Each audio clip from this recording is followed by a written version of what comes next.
Good evening students, कैसे हैं आप लोग। आई होप आप लोग सब ठीक होंगे और अपने घर में पढ़ाई कर रहे होंगे।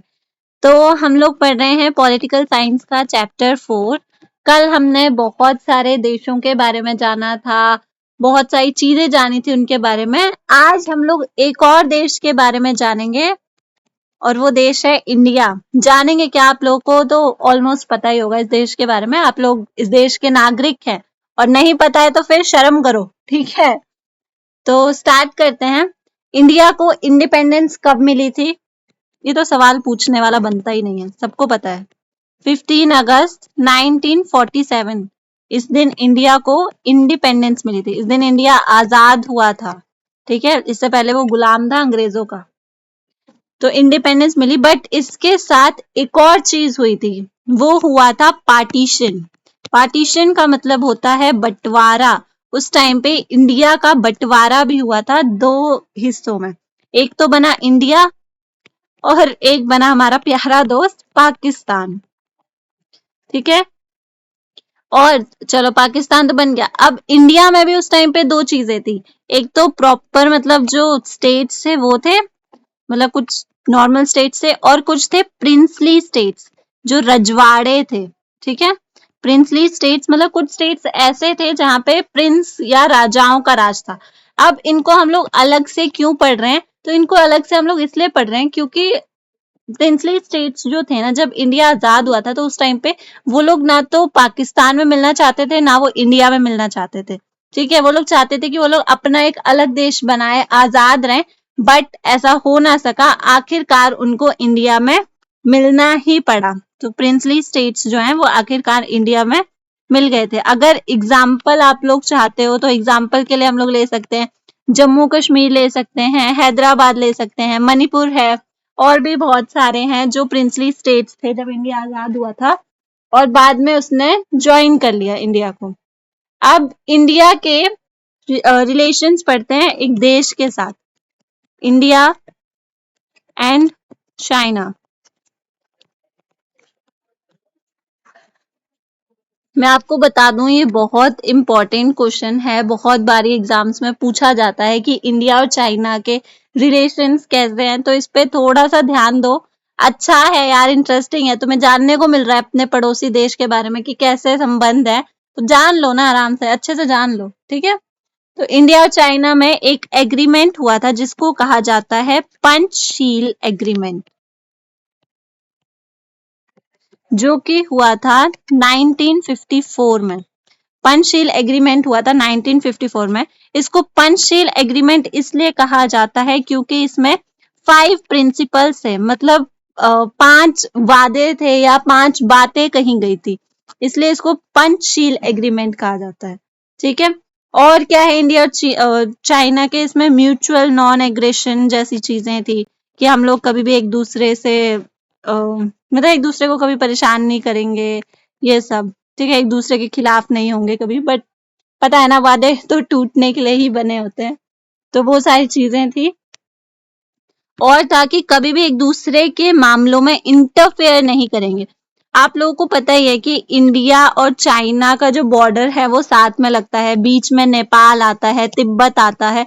तो उन चीजों को ध्यान में रखते हुए ये भी एक कहा गया था कि इंडिया कभी भी चाइना के इंटरनल मामलों में दखल नहीं देगा और चाइना कभी इंडिया के इंटरनल मामलों में दखल नहीं देगा, ठीक है। पीसफुल कोएग्जिस्टेंस की बात कही गई थी कि दोनों देश कभी लड़ेंगे नहीं, शांति से भाईचारे के साथ रहेंगे। ये वही टाइम था जब वो वाले नारे लगते थे, हिंदी चीनी भाई भाई, सुने तो होंगे ही आप लोगों ने। वही टाइम था जब ये नारे लग रहे थे, ओके। बट कुछ चेंज आए रिलेशंस में और वो चेंज आया था तिब्बत की वजह से। एक तिब्बत प्रॉब्लम है क्या मतलब, तो था। तिब्बत की प्रॉब्लम क्या थी, तो मैं आपको बता दूं, तिब्बत जो है वो एक स्मॉल कंट्री है, एक स्मॉल स्टेट नहीं है, वो किसी का पार्ट नहीं है, इंडिया या चाइना का पार्ट नहीं है, वो एक बहुत छोटी सी कंट्री है, ठीक है। और जो चाइना है उसका काफी समय से नजर थी तिब्बत के ऊपर, वो काफी समय से अपना हक जता रहा था तिब्बत के ऊपर। और एट लास्ट में इंडिया ने चलो मान लिया कि हाँ तुमने चलो तुम ले लो भाई, तुम तिब्बत ले लो, बट कुछ कंडीशंस के साथ। 24 April 1954, India accepted China's right over Tibet with some conditions. India ने मान लिया कि हाँ चलो तुम्हारा राइट है तिब्बत के ऊपर, लेकिन कुछ कंडीशंस की वजह से।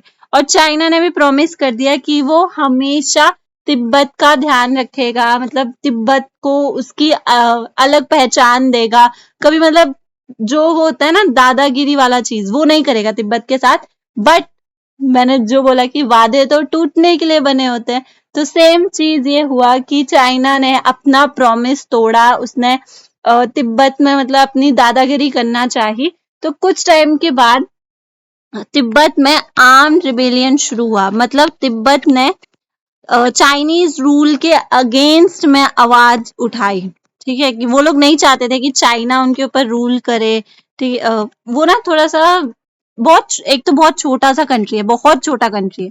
ठीक है, और वो लोग थोड़े शांत स्वभाव के हैं। वो लोग गुस्सा वगैरह नहीं चाहते हैं, लड़ाई झगड़ा नहीं चाहते। तो उन लोगों को ना पसंद नहीं आ रहा था कि ये जो चाइना है वो उनके ऊपर रूल कर रहा है, तो वो लोग ये चीजें नहीं चाहते हैं।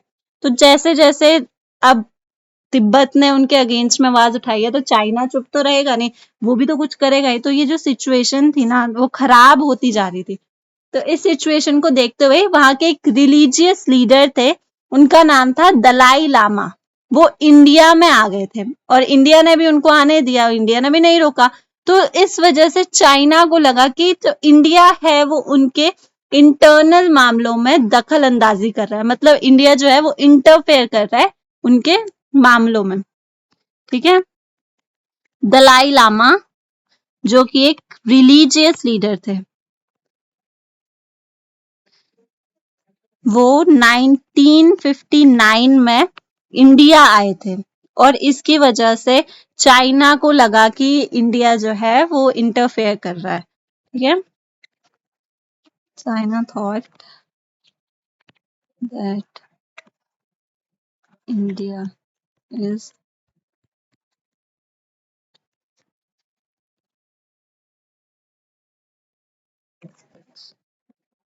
मैंने आपको कहा था ना कि अपने नोट्स बनाते चलो, तो साथ साथ में नोट्स बनाते रहा करो।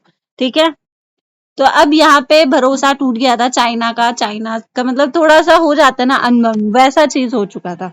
तो फिर आ जाते हैं इंडिया और चाइना में और क्या दिक्कत आई। अब इंडिया और चाइना में बॉर्डर डिस्प्यूट है। जहां जहां पे बॉर्डर लगेगा वहां पे थोड़ा बहुत बॉर्डर डिस्प्यूट तो आएगा ही। तो इंडिया और चाइना में बॉर्डर डिस्प्यूट। अब बॉर्डर डिस्प्यूट क्या है इसमें, दो जगह है। एक है अक्साई चीन जो कि है JNK में, और एक है नेफा, ये है अरुणाचल प्रदेश में।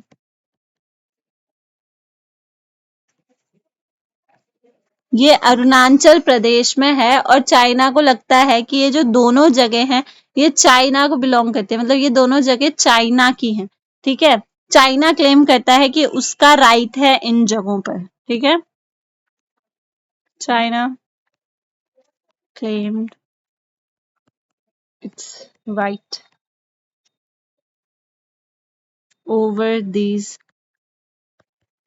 places, और इंडिया कहता है नहीं भाई ये जगह हमारी है, हम क्यों दे दे अपनी ये जगह जब ये जगह हमारी है। ठीक है, बट चाइना ने क्या करा, 1957-1959 के बीच में उसने अक्साई चीन, अक्साई चीन नाम ही वो इसलिए पड़ा है क्योंकि वो चाइना ने उसको अपने कब्जे में ले लिया और वहां पर अपने रोड्स बनाने स्टार्ट कर दिए। Between 1957 and 1959 China occupied parts of Aksai Chin and started building roads थे, उन्होंने वहां पे रोड्स बनाने स्टार्ट कर दिए। अब तुम्हारी जमीन पे कोई और कुछ बनाए तो बुरा तो लगता है ना, ठीक है। और क्या करा चाइना ने और बहुत बड़ा धोखा दिया। पता है जो उस टाइम पे ना हमारे जो लीडर थे, मतलब जो हमारे प्राइम मिनिस्टर थे जवाहरलाल नेहरू, उनको ना कभी भी ऐसा नहीं लगा था कि चाइना धोखाधड़ी करेगा इंडिया के साथ। बट चाइना ने करा, चाइना ने 1962 में इंडिया के ऊपर अटैक कर दिया, ठीक है। इंग्लिश देख लेना थोड़ा, नोट्स हैं ये, शॉर्ट नोट्स हैं, ठीक है। चाइना ने 1962 में इंडिया के ऊपर अटैक कर दिया, और इंडिया के ऊपर अचानक से अटैक हुआ था, तो इसकी वजह से इंडिया जो है वो हार गया। इंडिया को डिफीट को फेस करना पड़ा। अब जो वॉर हुआ उसके कुछ रिजल्ट्स भी आए। रिजल्ट्स ऑफ वॉर, तो फर्स्ट रिजल्ट था इंडिया हारा, बहुत बुरा लगा बट हार गया, क्या कर सकते हैं, ठीक है। इंडिया की फॉरेन पॉलिसी को क्रिटिसाइज किया गया। Indian foreign policy was criticised, ठीक है। बहुत सारे सीनियर कमांडर्स जो थे, मिलिट्री कमांडर्स जो थे, उन्होंने रिजाइन कर दिया अपनी पोस्ट से। मतलब ये इतना शेमफुल था उस टाइम पे कि उन्होंने रिजाइन ही कर दिया।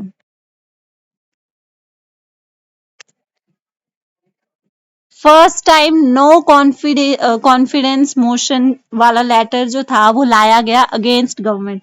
जो नॉन कॉन्फिडेंस मोशन होता है उसके अगेंस्ट प्राइम मिनिस्टर को हटाया जा सकता है उसके अकॉर्डिंग, मतलब उसके अकॉर्डिंग ये फर्स्ट टाइम लाया गया।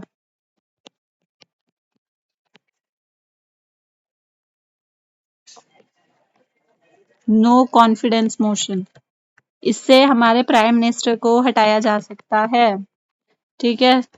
पॉलिटिकल वाले बच्चों याद रखना।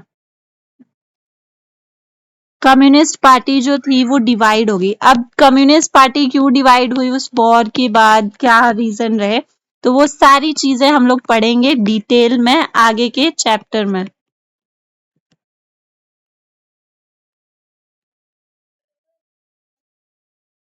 नेहरू जो थे, जवाहरलाल नेहरू जो थे, उनकी इमेज को बहुत ज्यादा डैमेज पहुंचा, क्योंकि उनको बहुत ज्यादा भरोसा था चाइना के ऊपर। उनको कभी ऐसा नहीं लगा था कि चाइना उनको बिट्रे करेगा, कभी उनको धोखा देगा और ऐसे हमारे ऊपर अचानक से हमला करेगा। तो इसकी वजह से उनको बहुत ज्यादा दुख पहुंचा था, ठीक है। अब एक लास्ट चीज हम लोग देख लेते हैं, इंडिया और पाकिस्तान की कौन कौन सी वॉर रही है आज तक। आपका होमवर्क है कि आप लोग इन वॉर्स के बारे में थोड़ा थोड़ा जान के आएंगे, नहीं जान के आएंगे तो मैं तो बताऊंगी ही। एक हुई थी 1947 में, जो कि हुई थी कश्मीर डिस्प्यूट के ऊपर। आजाद होते ही एक बार पाकिस्तान ने इंडिया के ऊपर हमला कर दिया था। हमला इसलिए करा था क्योंकि कश्मीर हमारे हिस्से में आया था और वो कश्मीर को अपने कब्जे में लेना चाहते थे, इसलिए हमला करा था। बट यू नो कौन जीता होगा, इंडिया जीत गया था, ठीक है। 1965 में रिवर वाटर शेयरिंग के लिए वॉर हुआ था, जो नदी का पानी है उसको शेयर करने के लिए कि किसके पास कितना पोर्शन जाएगा, उस सब के लिए। 1971 में बांग्लादेश के लिए वॉर हुआ था। जैसा आपको पता है कि पहले जो बांग्लादेश था वो पहले ईस्ट पाकिस्तान था, बट 1971 में वॉर के बाद उसको इंडिया ने बहुत हेल्प करके आजादी दिलवाई पाकिस्तान से और उसको बांग्लादेश बनाया गया। And last important 1999 very famous Kargil war, जिसमें जो दुश्मन था वो ऊंची पहाड़ी पर था, जो और इंडियन सोल्जर्स जो थे वो नीचे थे, बट स्टिल इंडियन सोल्जर्स जो थे वो जीत गए थे। उन्होंने बहुत बुरी तरीके से पाकिस्तान को हराया था। तो ये सारी वॉर्स आज तक हुई हैं और इन सब का रिकॉर्ड रहा है कि इंडिया हमेशा जीता है, ठीक है। तो आज के लिए बस इतना ही, बाकी पढ़ेंगे नेक्स्ट क्लास में। आई होप आप लोगों को मजा आया होगा। Thank you.